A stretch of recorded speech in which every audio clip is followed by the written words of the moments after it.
Sujet qu'on va développer aujourd'hui, c'est si jamais un non-juif il vient chez moi à la maison pendant Pessah. On va imaginer que j'avais un travail à faire qui était le Solech HaMoed, il vient réparer une fuite d'eau, quelque chose comme ça, et il rentre avec son sandwich, il rentre avec du Hametz. Est-ce que j'ai le droit de le laisser entrer ou pas? Alors c'est ça le sujet, et ce sujet il est traité dans ma Masechet Psachim entre Daf He Amud Bet et Daf Waw. Ce cas-là, Mamash, il est dans Daf Waw. Bah, la Gemara elle ramène une braïta qui dit, il n'y a pas de problème. Le gars qui rentre chez toi avec du Hametz pendant Pesach, il n'y a pas de problème. En Bekar Klum. Pourquoi En Bekar Klum? Shulchan Aruch, dans Siman Tav Mem, Saif Bet et Gimel, il explique bien toutes les raisons de tous les cas.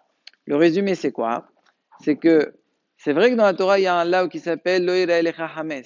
C'est vrai que dans la Torah, il y a un lao qui s'appelle Shevat Samim Seo Lo Imase. Donc, ce qu'on appelle toujours Balira et Balimase. Donc, a priori, j'ai pas le droit d'avoir du Hames chez toi à la maison. Et là, il y a du Hames. Comment ça se fait que c'est permis? Parce qu'en fait, il y a une dracha. Shel Chayataroe, Avalataroe, Shel Acherim et Shel Gavoa. Tout ce que la Torah elle interdit de garder du Hames, de voir du Hames pendant Pessah, c'est uniquement si c'est le tien, l'Echa. Mais on fait une dracha, Aval Shel Acherim, ça veut dire ceux des autres, ça veut dire ceux des non-juifs. Il y en a encore d'autres, mais c'est ce qui m'intéresse pour le moment. Eh bien, à ce moment-là, il n'y a pas de Issour de Loïrae, il n'y a pas le Issour de Loïmase non plus, même si ce n'est pas marqué clairement l'Echa, l'Agmar, Al-Fin, Shavas, Seor. Donc le lecha qui est dans le loïra, il est aussi dans l'oïmasé. Donc c'est pour cela que c'est permis de laisser le goy rentrer chez toi à la maison avec du hamas. Tu lui diras, tu n'es pas obligé, tu peux, si tu veux. Tu peux lui dire non, monsieur, je veux pas de hamas, pas de problème. Hein. Mais simplement, la halakha, il n'y a pas de issour. Maintenant, vous allez me poser une question. Il y a une autre halakha. La halakha qui dit que si jamais il y a un non-juif qui me donne à garder chez moi du hamas avant Pessah, si je ne suis pas responsable, c'est-à-dire s'il se perd, si on me le vole, je ne suis pas censé rembourser, c'est simplement un service que je lui rends, eh bien, c'est vrai, c'est moutard. Là aussi, ce n'est pas le mien, c'est chez la harim. Mais malgré tout, il y a une halakha qui dit, toujours dans la Gemara de Psachim, qu'il faut faire une mechissa à Sarah.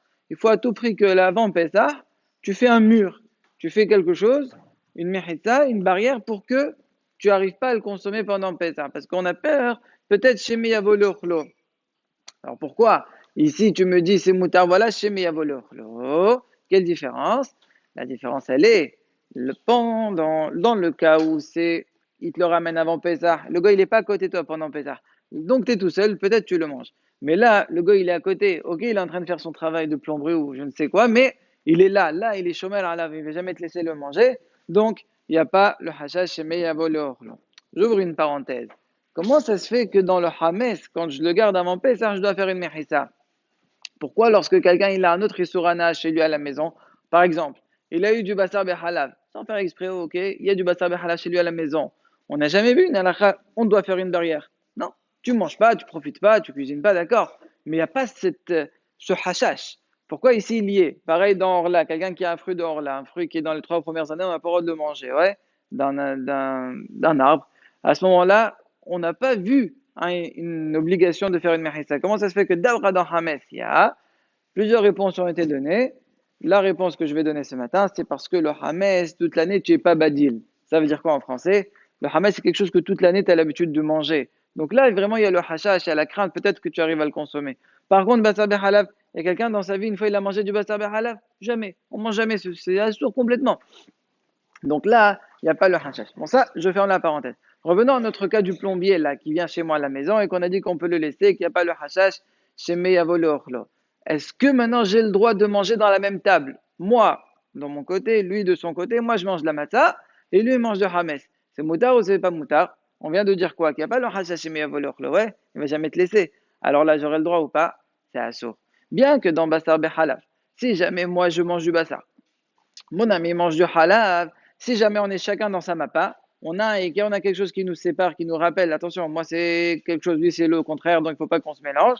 C'est mouta. Pourquoi ici je dis non? Parce qu'ici le hashash il n'est pas peut-être, je prends avec ma main, je prends un morceau, ça bon d'accord. Avec la mappa c'est sûr qu'il n'y aura pas. Mais il y a un autre hashash.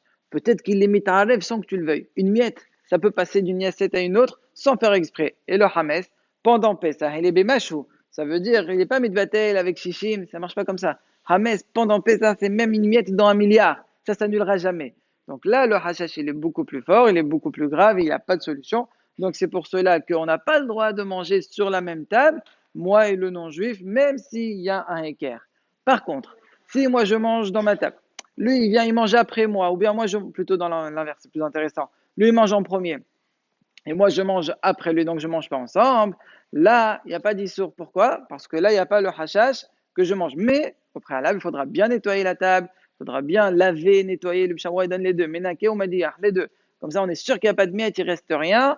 Comme ça, il n'y a pas le hashash que je mange has shalom, un machou pendant pétard. Avec tout ça, une fois que le plombier il a fini d'arranger le petit problème que j'avais, il faut faire attention qu'il prend tout avec lui, qu'il laisse rien du tout. Pourquoi? Parce que là, encore une fois, lorsque le Hametz, il reste 6 mois, il n'est plus là, il y a le Hashash, mais il y a le Khlo, puisqu'on n'est pas Badil, puisque toute l'année, on a l'habitude de manger du Hametz. Donc là, on a fait un peu d'ordre entre les Isurim et le Hametz, les Tamim de chaque chose.